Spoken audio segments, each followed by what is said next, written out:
Breast cancer is the most common cancer in females എന്നാണ് നമ്മൾ പറയുക. ബ്രസ്റ്റ് ക്യാൻസർ വരുന്നുണ്ടോ എന്ന് പറയാൻ നമ്മൾ ബ്രസ്റ്റ് അനാലിസിസ് ചെയ്യുമല്ലോ, self breast analysis. Self breast analysis നമ്മൾ എങ്ങനെയാണ് ചെയ്യുക? ഐഡിയലി എല്ലാ സ്ത്രീകളും സെൽഫ് ബ്രസ്റ്റ് എക്സാമിനേഷൻ ചെയ്യേണ്ടത് അത്യാവശ്യമാണ്. എല്ലാവരും സെൽഫ് ബ്രസ്റ്റ് അവെയർ ആയിരിക്കുക എന്നുള്ളത് വളരെ ഇമ്പോർട്ടൻ്റ് ആണ്. സോ മെൻസ്ട്രേറ്റ് ചെയ്യുന്ന സ്ത്രീകൾ മാസത്തിൽ ഒരു പ്രാവശ്യം, ഐഡിയലി പീരിയഡ്സ് കഴിഞ്ഞ് കുറച്ച് ദിവസത്തിനുള്ളിൽ ആണ് സെൽഫ് ബ്രസ്റ്റ് എക്സാമിനേഷൻ ചെയ്യേണ്ടത്. സോ ആദ്യമായിട്ട് കംപ്ലീറ്റ്ലി അൺഡ്രസ് ചെയ്തതിന് ശേഷം ഒരു കണ്ണാടിയുടെ മുന്നിൽ നിന്നിട്ട് ഒരു കൈ യൂസ് ചെയ്ത് നമ്മൾ ഓപ്പോസിറ്റ് ബ്രസ്റ്റാണ് എക്സാമിൻ ചെയ്യേണ്ടത്. സോ ആദ്യം നോക്കേണ്ടത് കണ്ണാടിയുടെ മുന്നിൽ നിന്നതിന് ശേഷം കൈകൾ മേളിലോട്ടും താഴോട്ടും ചലിപ്പിച്ച് നമ്മളുടെ ബ്രസ്റ്റിൻ്റെ ആകൃതിയിലോ അതിൻ്റെ ഓവറോൾ ഷേപ്പിലോ എന്തെങ്കിലും വ്യത്യാസമുണ്ടോ എന്നുള്ളതും ബ്രസ്റ്റ് മേളിലോട്ടും താഴോട്ടും നീങ്ങുന്നത് ഈക്വൽ ആയിട്ടാണോ എന്നുള്ളതും ഒന്ന് ചെക്ക് ചെയ്യുക. അതേപോലെ ബ്രസ്റ്റ് മേളിലോട്ടും താഴോട്ടും മൂവ് ചെയ്യുന്ന സമയത്ത് നമ്മുടെ സ്കിന്നിൽ എന്തെങ്കിലും ചുളിവുകളോ പാടുകളോ കാണുന്നുണ്ടോ എന്നുള്ളതും കൂടെ ശ്രദ്ധിക്കേണ്ടതാണ്. ഇതിൻ്റെ കൂടെ നമ്മളുടെ നിപ്പിളിനും അതിന് ചുറ്റുമുള്ള ഭാഗത്തും വരുന്ന ചേഞ്ചസും നമ്മൾ നോട്ട് ചെയ്യേണ്ടതാണ്. അടുത്ത ഒരു part of self breast examination എന്ന് പറയുന്നത് നമ്മൾ കൈ യൂസ് ചെയ്ത് പരിശോധിക്കുക എന്നുള്ളതാണ്. സോ ഇതിനകത്ത് ചെയ്യേണ്ടത് നമ്മളുടെ ഓപ്പോസിറ്റ് ബ്രസ്റ്റ് പരിശോധിക്കുമ്പോൾ ആ കൈ നമ്മുടെ തലയുടെ പുറകിലോട്ട് വെച്ചതിന് ശേഷം ചെറിയ ക്ലോക്ക് വൈസ് മൂവ്മെൻറ്റിൽ നമ്മളുടെ കൈയുടെ ഈ flat of the hand use ചെയ്ത് ചെറിയ സർക്കുലർ മോഷൻസിൽ ബ്രസ്റ്റ് മുഴുവനായിട്ടും എക്സാമിൻ ചെയ്യുക. അതിൻ്റെ കൂടെ നിപ്പിളിൻ്റെയും ഏരിയോളയുടെയും ഭാഗവും അതുപോലെ തന്നെ നമ്മളെ കക്ഷത്തിലും എന്തെങ്കിലും തടിപ്പുകൾ ഫീൽ ചെയ്യുന്നുണ്ടോ എന്നുള്ളത് നമ്മളുടെ കൈ വെച്ച് പരിശോധിക്കുക. ഇനി ഇതേ പരിശോധന നമുക്ക് കിടന്ന ശേഷം ഒന്നുകൂടെ റിപ്പീറ്റ് ചെയ്യാവുന്നതാണ്. ഇതേപോലെ തന്നെ കൈ തലയുടെ മുകളിലേക്ക് പ്ലേസ് ചെയ്തതിന് ശേഷം ഓപ്പോസിറ്റ് ഹാൻഡ് യൂസ് ചെയ്ത് ബ്രസ്റ്റിൻ്റെ എല്ലാ ക്വാഡ്രൻസിലും ചെറിയ സർക്കുലർ മോഷൻസിൽ എക്സാമിൻ ചെയ്യുക. അതേപോലെ തന്നെ നമ്മുടെ കക്ഷത്തിലും ഈ കോളർ ബോണിന് മുകളിലുള്ള ഭാഗത്തും തടിപ്പുകൾ ഉണ്ടോ എന്നുള്ളതും കൂടെ എക്സാമിൻ ചെയ്യണം. ബ്രസ്റ്റ് പരിശോധിക്കുന്നതിൻ്റെ കൂടെ തന്നെ നമ്മളുടെ നിപ്പിളിൻ്റെ ഭാഗത്ത് ചെറുതായിട്ടൊരു പ്രഷർ കൊടുത്ത് നിപ്പിളിൽ നിന്ന് എന്തെങ്കിലും ഡിസ്ചാർജ് പോലെ വരുന്നുണ്ടോ എന്നുള്ളതും കൂടെ ശ്രദ്ധിക്കണം. ഈ ബ്രസ്റ്റ് ക്യാൻസർ മെയിൽസിന് വരുമോ? ഡെഫിനറ്റ്ലി വരാറുണ്ട്. പക്ഷേ ഫീമെയിൽസിൻ്റെ അത്രയും കോമൺ അല്ല, ഒരു 1-2% വരാറുള്ളൂ. മെയിൽ ബ്രസ്റ്റ് ക്യാൻസേഴ്സ് വരാറുണ്ട്. അപ്പോൾ അതും ഈ സെൽഫ് എക്സാമിനേഷൻ ത്രൂ നമുക്ക് മനസ്സിലാവും. എങ്ങനെയാണ് മനസ്സിലാവുക? മെയിൽസിൽ ബ്രസ്റ്റ് വോളിയം കുറവായതുകൊണ്ട് അവർ പ്രസൻറ്റ് ചെയ്യുന്നത് തന്നെ ആദ്യമേ തടിപ്പായിട്ട് തന്നെ ആയിരിക്കും. ആ ചെസ്റ്റ് വോളിൽ എന്തെങ്കിലും ഒരു തടിപ്പായിട്ട് തന്നെ ആയിരിക്കും പ്രസൻറ്റ് ചെയ്യുന്നത്. അപ്പോൾ കൂടുതലും ഫാസ്റ്റർ ഡയഗ്നോസിസ് ആണ്, പെട്ടെന്ന് അറിയാൻ പറ്റും. അവരെ തടിപ്പ് പെട്ടെന്ന് മനസ്സിലാവുന്നത് കൊണ്ട് അറിയാൻ പറ്റും. ഓക്കെ, തൈറോയിഡ് ഈ പറഞ്ഞതുപോലെ ഭയങ്കര കോമൺ ആയിട്ടുള്ളൊരു കാര്യമാണ്. അതായത് തൈറോയിഡ് പ്രശ്നം ഇപ്പോൾ BP കൊളസ്ട്രോൾ എന്നൊക്കെ പറയുന്ന പോലെ ഒരു ലൈഫ് സ്റ്റൈൽ പ്രശ്നമാണ്. വൈ ഈസ് ഈ തൈറോയിഡ് പ്രശ്നങ്ങൾ സോ കോമൺ? എനിക്ക് തോന്നുന്നു കോമൺ ആയിട്ട് ഇപ്പോൾ കാണാനുള്ള ഒരു കാരണം എല്ലാവരും വളരെ റൂട്ടീനായിട്ട് ടെസ്റ്റ് ചെയ്യുന്നു എന്നുള്ളത് തന്നെയാണ്. ബിക്കോസ് ഇപ്പോൾ നമുക്ക് പരിചയമുള്ള ഏതൊരാളോട് ചോദിച്ചാലും ലൈഫ് ടൈമിൽ ഒരു പ്രാവശ്യമെങ്കിലും അവർ തൈറോയ്ഡ് ഒന്ന് നോക്കിയിട്ടുണ്ടാവും. സോ കൂടുതൽ നമ്മൾ ഡയഗ്നോസ് ചെയ്യുന്നുണ്ട്. വലിയ സിംറ്റംസ് ഇല്ലാത്ത ആൾക്കാരാണെങ്കിൽ പോലും നമ്മൾ ഒരു റുട്ടീൻ സ്ക്രീനിങ് പാനലിൽ ഈ തൈറോയ്ഡ് ഇൻക്ലൂഡഡ് ആയതുകൊണ്ട് നമുക്ക് ഒരുപാട് പ്രശ്നങ്ങൾ നേരത്തെ കണ്ടുപിടിക്കാൻ പറ്റുന്നുണ്ട്. അതേപോലെ തൈറോയിഡിന് ഈ മുഴയല്ലാത്തുള്ള സിംറ്റംസിനെ പറ്റിയും ആൾക്കാർക്ക് ഇപ്പോൾ കൂടുതൽ അവയർനെസ് ഉണ്ട്. സോ ആൾക്കാരത് ശ്രദ്ധിക്കും. തൈറോയ്ഡ് ടെസ്റ്റ് ചെയ്യണമെന്ന് പല ആൾക്കാരും നമ്മളോട് ഇങ്ങോട്ട് വന്ന് തന്നെ റിക്വസ്റ്റ് ചെയ്യാറുണ്ട്. സോ അതൊക്കെ കാരണമാണ് നമ്മുടെ ഡയഗ്നോസിസ് ഇപ്പോൾ കൂടുതലായിട്ടുള്ളത്. കൂടുതൽ ടെസ്റ്റ് ചെയ്യുന്നതും കൊണ്ടാണ് കൂടുതലുണ്ടെന്ന് മനസ്സിലാവുന്നത്, അല്ലാണ്ട് വേറെ പ്രത്യേകിച്ച് കാരണങ്ങളൊന്നുമില്ല. തൈറോയിഡിന് നമ്മൾ ഇപ്പോൾ ഈ പറഞ്ഞതുപോലെ പണ്ട് മുഴ വന്നാലാണ് തൈറോയിഡിനെ കുറിച്ച് നമ്മൾ ആലോചിക്കും. ഇപ്പം പക്ഷെ അങ്ങനെയല്ല, മുടി കൊഴിച്ചിൽ വന്നാൽ വരെ തൈറോയിഡ് ആവാം എന്ന് പറയും. തൈറോയിഡിൻ്റെ പ്രോപ്പർ സിംറ്റംസ് എന്ത്? ദിസ് ക്യാൻ ബി തൈറോയിഡ് എന്ന് പറയുന്ന തൈറോയിഡ് പ്രശ്നങ്ങളുള്ള ഡിസ്ഫങ്ഷനുള്ള ഒരാൾക്ക് കാണുന്ന സിംറ്റംസ് എന്തൊക്കെയാണ്? സോ തൈറോയിഡിൻ്റെ പ്രശ്നങ്ങൾ എന്ന് പറയുന്നത് ഹോർമോണിൻ്റെ അളവിൽ വ്യത്യാസം വരുമ്പോഴാണ് യൂഷ്വലി പേഷ്യൻസിന് സിംറ്റംസ് ഡെവലപ്പ് ചെയ്യുന്നത്. ഒരാൾക്ക് തൈറോയിഡ് മുഴയുണ്ടാവാം, പക്ഷേ ഹോർമോണിൻ്റെ അളവിൽ വ്യത്യാസം വന്നോളണം നിർബന്ധമില്ല. സോ സിംറ്റംസ് യൂഷ്വലി വരുന്നത് ഹോർമോണിൻ്റെ അളവിൽ വ്യത്യാസം വരുമ്പോഴാണ്. അത് ഹോർമോൺ കൂടുന്ന അവസ്ഥയിലും കുറയുന്ന അവസ്ഥയിലും ഡിഫറെൻറ്റ് സെറ്റ് ഓഫ് സിംറ്റംസ് ആണ് ഉണ്ടാവുക. സോ യൂഷ്വലി തൈറോയ്ഡ് ഹോർമോൺ കൂടുന്ന ഒരവസ്ഥയിൽ യൂഷ്വലി ഉണ്ടാവുന്നത് നമുക്ക് ഒരു കാര്യത്തിൽ കോൺസെൻട്രേറ്റ് ചെയ്യാൻ പറ്റാതിരിക്കുക, ഇറിറ്റബിലിറ്റി എന്ന് പറയും, ഭയങ്കര ആങ്സൈറ്റി, ഉറക്കക്കുറവ്, അതുപോലെ ഡയറിയ, ഇങ്ങനത്തെ സിംറ്റംസ് കൂടുതലായിട്ടും തൈറോയ്ഡ് ഹോർമോൺ കൂടിക്കഴിഞ്ഞാൽ കാണാറുണ്ട്. അതേപോലെ കുറയുന്ന അവസ്ഥയിൽ ഇതിൻ്റെ നേരെ ഓപ്പോസിറ്റ് സിംറ്റംസ് ആണ്. ഒരു വല്ലാത്ത ഒരു ക്ഷീണം അനുഭവപ്പെടുക, പകൽ സമയത്ത് നമുക്ക് കൂടുതലായിട്ട് ഉറങ്ങാൻ തോന്നുക, വെയിറ്റ് ഗെയിൻ, വെയിറ്റിൽ വരുന്ന ഓൾട്രേഷൻസ്, അതുപോലെ മെൻസസിൽ വരുന്ന ഇറഗുലാരിറ്റീസ്, ഇങ്ങനെയൊക്കെയാണ് തൈറോയ്ഡ് ഹോർമോൺ കുറയുന്ന അവസ്ഥയിൽ കാണുന്ന സിംറ്റംസ്. ഓക്കെ, ഇപ്പം അതുപോലെ തന്നെ ഈ മുഴയുടെ പ്രഷർ സിംറ്റംസും വരാറുണ്ട്. ഈ ചില പേഷ്യൻസിന് മുഴ ചിലപ്പോൾ വലുതാവുമ്പോൾ അതിൻ്റെ പ്രഷർ സിംറ്റംസും വരാറുണ്ട്. എന്ന് പറഞ്ഞാൽ ആഹാരം ഇറക്കാനുള്ള ബുദ്ധിമുട്ട്, ഇവിടെ ഈ തൊണ്ട ഭാഗത്തൊരു ബുദ്ധിമുട്ട് ഉണ്ടാവാറുണ്ട്. കൂടാതെ ശബ്ദത്തിൽ വരുന്നൊരു ചില വ്യത്യാസങ്ങളും, നമ്മുടെ ഹോസ്നെസ് ഓഫ് വോയിസ് എന്ന് പറയും, അല്ലെങ്കിൽ ബേസ് കൂടിയ ശബ്ദം എന്നൊക്കെ ചില ആൾക്കാർക്ക് വന്ന് കംപ്ലയിൻറ്റ് ചെയ്യാറുണ്ട്. അതുപോലെ തന്നെ ശ്വാസം എടുക്കാനുള്ള തടസ്സം,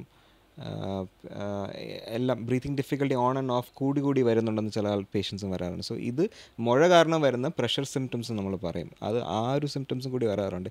ഇവൻ though the thyroid hormones are normal, ഈ ഒരു സിംറ്റംസ് ആയിട്ടും പേഷ്യൻറ്റ് പ്രസൻറ്റ് വരാറുണ്ട്. മുഴയുടെ കേസിൽ അങ്ങനെ വരാറുണ്ട്. ഓക്കെ, തൈറോയിഡ് നമ്മൾ ചിലപ്പോൾ ഈ ഒരുപാട് ഭക്ഷണം കഴിച്ചിട്ട് വണ്ണം വെക്കാത്ത ആളുകൾക്ക് നിനക്ക് തൈറോയിഡ് പ്രശ്നം ഉണ്ടോ എന്ന് നോക്കണം കേട്ടോ എന്ന് പറയും. ശരിക്കും അങ്ങനെയുണ്ട്? അവർ എത്ര ഭക്ഷണം കഴിച്ചാലും വണ്ണം വെക്കാത്തത്? അതെ, ഞാൻ പറഞ്ഞ പോലെ തൈറോയ്ഡ് ഹോർമോൺ കൂടുന്ന ഒരവസ്ഥയിൽ ഇങ്ങനെ വരാറുണ്ട്. നമ്മൾ അപ്പറ്റൈറ്റ് നല്ലപോലെ ഉണ്ടെങ്കിലും പക്ഷേ എത്ര ആഹാരം കഴിച്ചാലും വെയിറ്റ് ഗെയിൻ ചെയ്യാത്തൊരവസ്ഥ. So definitely thyroid hormone check ചെയ്യുന്നതിൽ തെറ്റില്ല, ഉണ്ടാവാം അല്ലേ? ഓക്കെ, ഈ വെയിറ്റ് ഗെയിനും തൈറോയിഡും തമ്മിലുള്ള കണക്ഷൻ എന്താ? കാരണം ഇതിൽ കൂടിയാലും കുറഞ്ഞാലും വെയിറ്റിന് വ്യത്യാസം സംഭവിക്കുന്നുണ്ട്. അതിൻ്റെ റിലേഷൻ എന്താണ്? തൈറോയ്ഡ് ഹോർമോൺ നമ്മുടെ ശരീരത്തിൽ ഒരുപാട് ഫാക്ടേഴ്സിനെ കൺട്രോൾ ചെയ്യുന്ന ഒരു ഹോർമോണാണ്. അതിൽ ഏറ്റവും ഇമ്പോർട്ടൻ്റ് ആണ് നമ്മുടെ ബേസൽ മെറ്റബോളിക് റേറ്റ് എന്ന് പറയുന്നത്. അതായത് നമ്മൾ കഴിക്കുന്ന ആഹാരം നമ്മുടെ ബോഡി എനർജി ആയിട്ട് കൺവേർട്ട് ചെയ്യുന്ന ഹെൽപ്പ് ചെയ്യുന്ന ഒരു റേറ്റാണ് അത് ബേസൽ മെറ്റബോളിക് റേറ്റ്. സോ ഇതിന് ഡയറക്റ്റ്ലി എഫക്റ്റ് ചെയ്യുന്നതാണ് തൈറോയ്ഡ് ഹോർമോൺ. സോ ഹോർമോൺ കൂടുമ്പോൾ ഉള്ളൊരവസ്ഥയിൽ ഈ ബേസൽ മെറ്റബോളിക് റേറ്റ് അതുപോലെ തന്നെ കൂടും.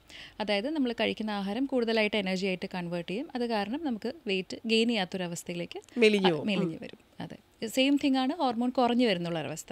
കുറഞ്ഞു വരുമ്പോൾ നമ്മുടെ ബേസൽ മെറ്റബോളിക് റേറ്റ് അതുപോലെ കുറയും. അത് കാരണം വെയിറ്റ് ഗെയിൻ ഉണ്ടാവാനുള്ള സാധ്യതയുണ്ട്. അപ്പം അതായത് നമ്മൾ ഭക്ഷണം കഴിച്ചില്ലെങ്കിൽ നമ്മൾ വണ്ണം വെക്കൂല, ഭക്ഷണം അങ്ങനെയാണോ? അതായത് ഇപ്പം തൈറോയിഡ് ഉള്ള ആൾക്ക് ഇപ്പം നല്ല ഓവർ വെയിറ്റ് ഉള്ള ചില ആളുകളോട് ചോദിച്ചാൽ എനിക്ക് തൈറോയിഡിൻ്റെ പ്രശ്നമുണ്ട്, ഞാൻ അങ്ങനെ വെള്ളം കുടിച്ചാലും എനിക്ക് വണ്ണം വെക്കുന്നത്, അങ്ങനെയുണ്ടോ? അങ്ങനെയല്ല, നമ്മളൊരു നോർമൽ രീതിയിൽ ആഹാരം കഴിച്ചാലും ഇപ്പോൾ എക്സസൈസ് ചെയ്യുന്ന ആളുകളാണെന്നുണ്ടെങ്കിലും വെയിറ്റ് നമ്മൾ എക്സ്പെക്റ്റ് ചെയ്യുന്നതിലും വല്ലാതെ കൂടുന്നു. ആ ഒരു സിംറ്റമാണ് നമ്മൾ ശ്രദ്ധിക്കേണ്ടത്. ഓക്കെ, ഈ തൈറോയിഡ് പ്രശ്നം വൺസ് വന്നു കഴിഞ്ഞാൽ ഇത് മാറില്ല എന്നൊരു കിംവദന്തിയുണ്ട്. അതായത് ലൈഫ് ലോങ് ഇതിന് മെഡിസിൻ കഴിക്കണം എന്നുള്ളത്. തൈറോയിഡ് മാറുമോ തൈറോയിഡിനൊരു പ്രശ്നം വന്നു കഴിഞ്ഞാൽ? സോ യൂഷ്വലി നമ്മുടെ മെഡിക്കേഷൻസ് നമ്മുടെ ഹോർമോണിൻ്റെ അളവനുസരിച്ച് നമ്മൾ അതിൻ്റെ ഡോസ് റെഗുലേറ്റ് ചെയ്ത് കൊണ്ടുപോവുക എന്നുള്ളതാണ് യൂഷ്വലി ചെയ്യുന്നത്. പിന്നെ നമുക്ക് ചിലപ്പോൾ സർജിക്കലി ഇൻ്റർഫിയർ ചെയ്യേണ്ട അവസ്ഥയിലോട്ട് വരാം. അതായത് മുഴ വളരെ വലുതാണ്, അല്ലെങ്കിൽ നമ്മൾ തൈറോയ്ഡ് ഹോർമോണിൻ്റെ സിംറ്റംസ് നമുക്ക് മരുന്നിൽ കൺട്രോൾ ചെയ്യാൻ പറ്റാത്തൊരവസ്ഥയിൽ ചിലപ്പോൾ നമുക്ക് ഗ്ലാൻഡ് റിമൂവ് ചെയ്യുന്ന സർജറിയിലോട്ട് പോകേണ്ടി വരും.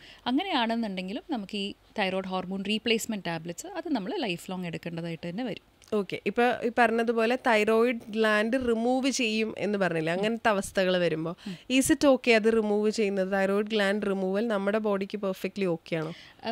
ഇത് ഞാൻ പറഞ്ഞ പോലെ തൈറോയിഡ് ഗ്ലാൻഡ് റിമൂവ് ചെയ്താലും നമ്മൾ ആകെ ചെയ്യേണ്ടത് ആ തൈറോയിഡ് ഹോർമോണിൻ്റെ സപ്ലിമെൻറ്റേഷൻ, മരുന്ന് എക്സ്റ്റേണലി അത് കറക്റ്റായിട്ട് നമ്മൾ ഹോർമോണിൻ്റെ അളവ് നമ്മൾ ഡോക്ടർ നിർദ്ദേശിക്കുന്ന ഒരു സമയത്ത് നമ്മൾ ചെക്ക് ചെയ്യും.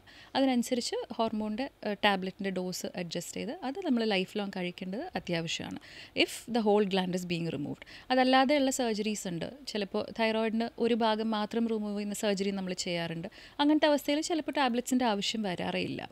അത് നോർമലി നമ്മുടെ തൈറോയിഡ് ഗ്ലാൻഡ് തന്നെ ആവശ്യമുള്ള ഹോർമോൺ സെക്രീറ്റ് ചെയ്യും. റിമൈനിങ് ഗ്ലാൻഡ് ഹെൽത്തി ആണെങ്കിൽ, ഫങ്ഷണൽ ആണെങ്കിൽ നമുക്ക് മെഡിസിൻ്റെ ആവശ്യം വരാറില്ല. ഓക്കെ, പ്രഗ്നൻസിയും തൈറോയിഡും തമ്മിലുള്ള റിലേഷൻ എന്താണ്? പ്രഗ്നൻസിയും തൈറോയിഡും തമ്മിലുള്ള റിലേഷൻ എന്ന് പറയുന്നത്, നമ്മൾ for females to get pregnant in patients who have thyroid disorder ഉള്ളപ്പോൾ പ്രഗ്നൻ്റ് ആവാനുള്ള ഇഷ്യൂസ് ഉണ്ടാവാറുണ്ട്. കൺസീവ് ആവാനുള്ള ഡെഫിനറ്റ്ലി ഇഷ്യൂസ് ഉണ്ടാവാറുണ്ട്. ഓവുലേഷൻ നല്ലപോലെ നടക്കാറില്ല, മെൻസ്ട്രൽ ഇറഗുലാരിറ്റീസ് ഉണ്ടാവാറുണ്ട്. അത് രണ്ടിലും, തൈറോയ്ഡ് ഹോർമോൺസ് കൂടുന്ന അവസ്ഥയിലും കുറയുന്ന അവസ്ഥയിലും. ചിലതിനകത്ത് സൈക്കിൾസ് മൾട്ടിപ്പിൾ ആയിട്ട് വരും ഒരു മാസത്തിൽ. ചില ആൾക്കാർക്ക് വളരെ കുറച്ച് ഫ്ലോ ആയിരിക്കും, ചില ആൾക്കാർക്ക് നല്ല കൂടുതൽ ഫ്ലോ ആയിരിക്കും. മൾട്ടിപ്പിൾ ഇഷ്യൂസ് വരാറുണ്ട് to conceive in the beginning. അത് കൂടാതെ കൺസീവ് ആയി കഴിഞ്ഞാലും തൈറോയ്ഡ് ഡിസോർഡേഴ്സ് വരാറുണ്ട് പേഷ്യൻസിന്. അപ്പം വരുന്ന ബുദ്ധിമുട്ടുകൾ പറഞ്ഞാൽ നമ്മൾ കണ്ടുപിടിക്കാത്ത തൈറോയിഡ് ഡിസോർഡേഴ്സ് ആണെങ്കിൽ miscarriages, preterm labour, premature births, ഇതൊക്കെ ഒരു കോംപ്ലിക്കേറ്റഡ് സ്റ്റേറ്റ്സ് ആയിട്ട് വരാറുണ്ട്. Why do we need to നമ്മൾ ഈ തൈറോയിഡ് ഡിസോർഡേഴ്സ് കണ്ടുപിടിക്കേണ്ടത് ഒരു ആവശ്യം എന്ന് പറയുന്നത്, ഈ കുട്ടികളുടെ ഫീറ്റസ് വളരുന്ന കുട്ടികളുടെ CNS എന്ന് പറഞ്ഞാൽ ബ്രെയിൻ അല്ലെങ്കിൽ നെർവസ് സിസ്റ്റം ഡെവലപ്മെൻറ്റിൽ ഭയങ്കര ഇമ്പോർട്ടൻറ്റ് ഫാക്ടറായിട്ട് തൈറോയിഡ് സെൻട്രൽ നെർവസ് സിസ്റ്റത്തിന്റെ ഡെവലപ്മെന്റിനെ അത് ബാധിക്കും. അതുപോലെ തന്നെ മെയിൽസിലും ഇഷ്യൂസ് വരാറുണ്ട് വിത്ത് തൈറോയ്ഡ് ഡിസോർഡേഴ്സ്. ഇൻഫെർട്ടിലിറ്റി ഇഷ്യൂസ് വരാറുണ്ട്. അവരുടെ സ്പേം പ്രൊഡക്ഷൻ ഓൾട്ടർ ചെയ്യാറുണ്ട്. അതിന് സ്ട്രക്ചർ, മോർഫോളജി, അതിന് കൗണ്ട്, അതുപോലെ തന്നെ ഇറക്ടൽ ഡിസ്ഫങ്ഷൻ വരെ വരാറുണ്ട് മെയിൽസിന് തൈറോയ്ഡ് ഡിസോർഡേഴ്സ് ഉള്ളതുകൊണ്ട്. ഓക്കെ, അപ്പോൾ before winding up the interview, as A couple നിങ്ങൾ ചെയ്തിട്ടുള്ള സർജറീസിൽ നിങ്ങൾ എപ്പോഴും ഓർത്തിരിക്കുന്ന ഒരു മെമ്മറബിൾ ആയിട്ടുള്ള ഒരു മെമ്മറി ചോദിച്ചാൽ എന്താ പറയുക? ഞങ്ങൾ കുറേ സർജറീസ് ആക്ച്വലി ഒരുമിച്ച് ചെയ്തിട്ടുണ്ട്. പക്ഷെ പെട്ടെന്ന് അങ്ങനെ ചോദിക്കുമ്പോൾ ഓർമ്മ വരുന്ന ഒരു കേസ് ഒരു നൈറ്റ് കാഷ്വാലിറ്റിയാണ്. സോ അവിടെ ഒരു കേസ് ഒരു 12 വയസ്സുള്ള ഒരു ആൺകുട്ടിയാണ്. സോ അവൻ കുറച്ച് ഡിഫറെൻ്റ്ലി ഏബിൾഡ് ചൈൽഡാണ്. അവന് ഒരുപാട് ഫിസിക്കൽ പ്രശ്നങ്ങളുള്ള കുട്ടിയായിരുന്നു. പാർഷ്യലി ബ്ലൈൻഡാണ്, അവന് സംസാരിക്കാൻ പറ്റില്ല, കുറച്ച് ലോ IQ ഉള്ള കുട്ടിയാണ്. സോ കമ്മ്യൂണിക്കേറ്റ് ചെയ്യുന്നൊക്കെ വളരെ മിനിമൽ കാര്യങ്ങൾ മാത്രമേ അവന് കമ്മ്യൂണിക്കേറ്റ് ചെയ്യാൻ പറ്റുള്ളൂ. അതേപോലെ ഒരു സ്റ്റേബിൾ ബാക്ക്ഗ്രൗണ്ടിൽ നിന്ന് വരുന്ന ഒരു കുട്ടിയല്ല, കുറച്ചൊരു ലോവർ സോഷ്യോ എക്കണോമിക് സ്റ്റേറ്റസ് ഉള്ള പേരൻസ് അത്ര ഒരു സ്റ്റേബിൾ അല്ലാത്തൊരു കണ്ടീഷനിൽ നിന്ന് വരുന്നൊരു കുട്ടി. സോ വന്നിരിക്കുന്നത് സിവിയർ ആയിട്ടുള്ള വയറുവേദന ആയിട്ടാണ് വരുന്നത്. സോ നമ്മൾ പേഷ്യൻറ്റിനെ കാണുന്ന സമയത്ത് കുഞ്ഞ് വളരെ സിക്കാണ്, അതായത് പൾസ് റേറ്റ് വളരെ ഹൈ ആയി, BP വളരെ ലോ ആയിട്ട് ഉള്ളൊരവസ്ഥയിൽ അവൻ്റെ വയറ് എന്ന് പറയുന്നത് ഒരു കംപ്ലീറ്റ്ലി ടേം അടുത്ത് പ്രഗ്നൻ്റ് ആയിട്ടുള്ളൊരു ഫീമെയിലിന് നമ്മൾ എത്ര വയറ് കാണും, ആ ഒരു വയറാണ് ആ 12-year-old ബോയ്ക്ക്. അത്രയും ഡിസ്റ്റൻറ്റഡ് ആയിട്ടുള്ള വയറ്. അവന് സിവിയർ പെയിൻ ഉണ്ടാവും, പക്ഷെ അതവന് കമ്മ്യൂണിക്കേറ്റ് ചെയ്യാൻ പറ്റുന്നില്ല. അതുപോലെ പേരൻസ് പറയുന്ന ഹിസ്റ്ററി എന്ന് പറയുന്നത് 1 മാസമായിട്ട് വയറ്റിൽ നിന്ന് പോകുന്നില്ല, കോൺസ്റ്റിപ്പേഷനാണ് എന്നാണ് പേരൻസ് പറയുന്നത്. അപ്പോൾ ഈ കുട്ടിയുടെ ഒരു പ്രോപ്പർ ടോയ്ലറ്റ് ട്രെയിനിങ്ങോ അങ്ങനെയൊന്നും ഇവർക്ക് കൊടുക്കാനായിട്ട് പറ്റിയിട്ടില്ല. കുട്ടി രാവിലെ ടോയ്ലറ്റിൽ പോകുന്നു, തിരിച്ചു വരുന്നു, മോഷൻ പാസ് ചെയ്യുന്നുണ്ടോ ഇല്ലയോ എന്നുള്ളത് പേരൻസിന് അറിയില്ല. അങ്ങനെ ഒരു സിറ്റുവേഷനിലാണ് നമ്മൾ കാണുമ്പോൾ ചൈൽഡ് വളരെ സിക്കാണ്, വളരെ മോശമായിട്ടുള്ള അവസ്ഥ. നമ്മൾക്ക് ഉടനെ ഇതൊരു ഇൻറ്റസ്റ്റൈനൽ ഒബ്സ്ട്രക്ഷൻ ആണ് എന്നുള്ളതാണ് നമ്മുടെ ക്ലിനിക്കൽ ഡയഗ്നോസിസ്. നമ്മളുടനെ കുട്ടിയെ ഇനീഷ്യൽ ഒരു സ്റ്റെബിലൈസേഷന് ശേഷം ഈ ഒബ്സ്ട്രക്ഷൻ്റെ കോസ് എന്താ എന്ന് അറിയുക എന്നുള്ളതാണ് നെക്സ്റ്റ് സ്റ്റെപ്പ്. സോ നമ്മളങ്ങനെ ഒരു CT സ്കാൻ എടുക്കുന്നു. CT സ്കാനിൽ നമ്മൾ കാണുന്നത് ഈ അവൻ്റെ ചെറുകുടലും വൻകുടലും ഒരു പരിധിയിലപ്പുറം വളരെയധികം വികസിച്ച്, ഞാൻ ഈ നേരത്തെ പറഞ്ഞ വോൾവുലസ് എന്ന് പറയുന്ന ഒരു സ്റ്റേജ് ഉണ്ട്. അതായത് ആ കുടൽ അതിൻ്റെ സ്വന്തം ആക്സിസിൽ റൊട്ടേറ്റായി പോകുന്നൊരവസ്ഥ. അങ്ങനെ റൊട്ടേറ്റായി ചെറുകുടലിലും വൻകുടലിലും നിറയെ മലം കെട്ടിക്കിടക്കുന്ന ഒരവസ്ഥയിലാണ് അവൻ്റെ കുടലുള്ളത്. സോ നമ്മൾ കുട്ടിയെ അഡ്മിറ്റ് ചെയ്യുന്നു. വളരെ ഹൈ റിസ്ക് ആണ്. നമ്മൾ യൂഷ്വലി ഇങ്ങനത്തെ ഒരു അവസ്ഥയിൽ നമ്മൾ എമർജൻസി ആയിട്ട് സർജറി ചെയ്ത് ഇമ്പാക്റ്റഡ് ആയിട്ടുള്ള ഫീക്കൽ മാറ്റർ എടുത്ത് കളയുക എന്നുള്ളതാണ് ഐഡിയലി ചെയ്യേണ്ടത്. പക്ഷേ ഈ കുഞ്ഞിൻ്റെ അവസ്ഥ എന്ന് പറയുന്നത് നമുക്കൊരു അനസ്തീഷ്യയ്ക്ക് ഒരു ഫിറ്റ് ആയിട്ടുള്ള ഒരു അവസ്ഥയോ ഒരു സർജറി ടോളറേറ്റ് ചെയ്യും എന്ന് നമ്മൾ വിചാരിക്കുന്ന ഒരു അവസ്ഥയിലല്ല കുട്ടിയുള്ളത്. വളരെ വളരെ ബാഡാണ്. സോ ഈ കാര്യങ്ങളൊക്കെ പേരൻസിൻ്റെ അടുത്ത് നമ്മൾ എക്സ്പ്ലെയിൻ ചെയ്യുന്നു. അവർ സർജറിക്ക് കൺസെൻറ്റ് തരുന്നില്ല, അവർക്ക് സർജറി വേണ്ട, കുഴപ്പമില്ല എന്ന് പറയുന്നു. പക്ഷേ ആ ഒരു നൈറ്റ് ഈ കുഞ്ഞ് സർവൈവ് ചെയ്തു. നമ്മൾ പറ്റാവുന്ന രീതിയിൽ മെഡിക്കൽ മാനേജ്മെൻറ്റ് സ്റ്റാർട്ട് ചെയ്തു. ആ ഒരു നൈറ്റ് കുഞ്ഞ് സർവൈവ് ചെയ്യുന്നു. സോ നെക്സ്റ്റ് ഡേ മോർണിംഗ് നമ്മൾ ഒന്നുകൂടെ പേഷ്യൻസ് ബൈസ്റ്റാൻഡേഴ്സിനെ കൗൺസിൽ ചെയ്ത് അവരോട് സർജറിക്ക് വേണ്ടി ചോദിച്ചപ്പോൾ അവർ ആ ഒരു റിസ്ക് ഏറ്റെടുത്തുകൊണ്ട് ശരി സർജറി ചെയ്യാം എന്ന് പറഞ്ഞു. നമ്മൾ സർജറി ചെയ്തില്ലെങ്കിൽ എന്തായാലും കുട്ടി നെക്സ്റ്റ് ഡേ മോസ്റ്റ്ലി പേഷ്യൻ്റ് കൂടെ passed away. So we asked, നമ്മൾ ചോദിച്ചു പേരൻസിൻ്റെ അടുത്ത്, ട്രൈ ടു കൺവിൻസ് ചെയ്യാൻ. പക്ഷേ നെക്സ്റ്റ് ഡേ അവർ അലൗ ചെയ്തു. സോ നമ്മൾ ഓൺ ടേബിൾ നമ്മൾ കാണുന്നൊരു സിറ്റുവേഷൻ എന്ന് പറഞ്ഞാൽ വയറ് തുറന്നപ്പോഴത്തേക്കും എക്സ്ട്രീംലി ഡിസ്റ്റൻറ്റഡ് ആയിട്ടുള്ള കുടലാണ്. അപ്പോൾ നമുക്ക് കുടലിൻ്റെ ഒരു ഭാഗം ഈ റൊട്ടേറ്റ് ആയി പോയിട്ടുള്ള ഒരു ഭാഗം നമുക്ക് കംപ്ലീറ്റ്ലി എടുത്ത് മാറ്റേണ്ടതായിട്ട് വന്നു. അതിലൂടെ നമുക്കൊരു 3 കിലോ അടുത്ത് ഫീക്കൽ മാറ്റർ, നമ്മുടെ മലം അതിനകത്തുനിന്ന് ഫുള്ളി നമ്മൾ റിമൂവ് ചെയ്തു. പക്ഷെ ഒരിക്കലും നമ്മൾ ഈ എടുത്തു മാറ്റിയ കുടലിൻ്റെ ഭാഗങ്ങൾ തുന്നി ചേർത്ത് കഴിഞ്ഞാലും, കാരണം കുട്ടിക്ക് ഒരു പ്രോപ്പർ ടോയ്ലറ്റ് ട്രെയിനിങ്ങോ ഈ പറഞ്ഞ പോലെ അതില്ല. സോ അത് കാരണം അവൻ ഡെഫിനറ്റ്ലി വീണ്ടും കോൺസ്റ്റിപ്പേഷനിലേക്ക് ഡെഫിനറ്റായിട്ട് പോകും. അതുകൊണ്ട് നമ്മൾ ബൈസ്റ്റാൻഡേഴ്സിൻ്റെ കൺസെൻറ്റ് എടുത്തതിന് ശേഷം ഈ കുടൽ നമ്മൾ പുറത്തേക്ക് അബ്ഡോമിനൽ വാളിൻ്റെ പുറത്തേക്ക് എടുത്ത് വയ്ക്കുന്ന ഒരു സ്റ്റോമ എന്ന് പറയുന്ന സർജറിയാണ്. സോ ദാറ്റ് അതിലൂടെ മലം പാസ് ചെയ്യും, അവന് ടോയ്ലറ്റിൽ പോയി പാസ് ചെയ്യേണ്ട ആവശ്യം വരില്ല. അങ്ങനെ നമ്മൾ ആ ഒരു സർജറി ചെയ്തു. സോ ഇത് അതൊരു പോയിന്റിലെടുത്തൊരു ഡിസിഷൻ ആയിരുന്നു. പോസിബിളി നമ്മൾ ഈ കുട്ടീനെ സർജറി ചെയ്തിട്ടില്ലായിരുന്നു എന്നുണ്ടെങ്കിൽ ഡെഫിനറ്റ്ലി അവൻ ആ ഒരു സിറ്റുവേഷൻ സ്റ്റാൻഡ് ചെയ്ത് മുന്നോട്ട് പോവില്ലേ. വളരെ പെട്ടെന്നായിരുന്നു പോസ്റ്റ് ഓപ്പറേറ്റീവ് റിക്കവറി എന്ന് പറയുന്ന ഒരു സെക്കൻഡ് 48 hours കഴിയുമ്പോഴത്തേക്കും തന്നെ അവൻ ചോദിച്ച് ഭക്ഷണം കഴിക്കുന്ന ഒരു അവസ്ഥയിലേക്ക് പറ്റുന്ന രീതിയിൽ അവൻ പറഞ്ഞു. അതായത് അപ്പറ്റൈറ്റ് ഒക്കെ തിരിച്ചു വന്നു.